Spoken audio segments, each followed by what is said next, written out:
تاجیکستان آری من، ناموسی من، ننگم تویی. سرنوشتی پاک در پیشانه سنگم تویی. تاجیکستان خاندان تختی من، ای بختی من. هفت گردون، هفت اختر، هفت افرنگم تویی. ای وطن مرزی تو بردی، در و دیوار شده. دیده سرسبزی تو قلب چی سرشار شده. خدمتت من چی کنم از جهتی معنویت. خدمتت من چی کنم از جهتی معنویت. مهر تو در دل من عادت تو ادوار شده. ای وطن مرزی تو بردی، در و دیوار شده.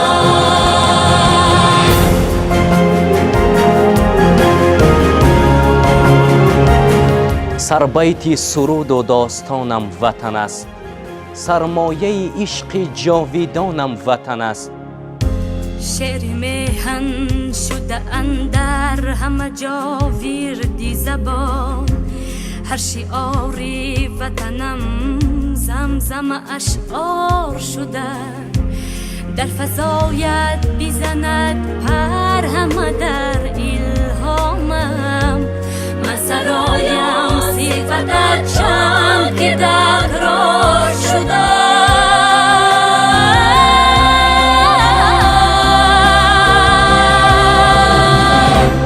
ای وطن مرزی تو بردی، در و دیوار شده.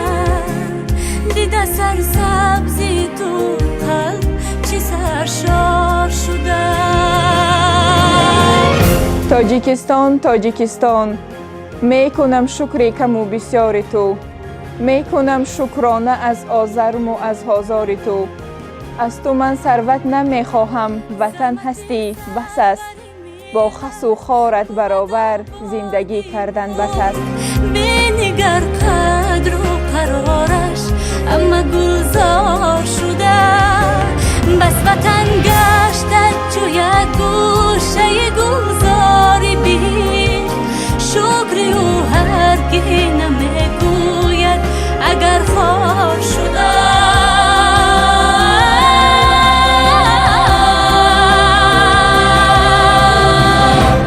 ای وطن مرزی تو بردی، در و دیوار شده. دیده سرسبزی تو قلب چی سرشار شده. خدمتت من چی کنم از جهتی معنویت. خدمتت من چی کنم از جهتی معنویت. مهر تو در دل من عادت و ادوار شده. ای وطن مرزی تو بردی، در و دیوار شده. هر کس با چشم بد سازد به سوی ما نظر. یا کی خواهد ذره آرد به ملک ما ضرر. می شود از دستی سرحدبان ما به بال و پر. قصد هر یک فتنه جو را می کند زیر و زبر. چون که اینجا پاسبان تاجیک پسر ایستاده است. جان خود را کرده در سرحد سپر ایستاده است. صاحبی حق و زبان گشت هر ملت و قوم. روزی هر به وطن بیگی شبی تار شده. چون شود رغبت کام دور شود از وطنش. میرسد روزی نکودی نبرد چار شده.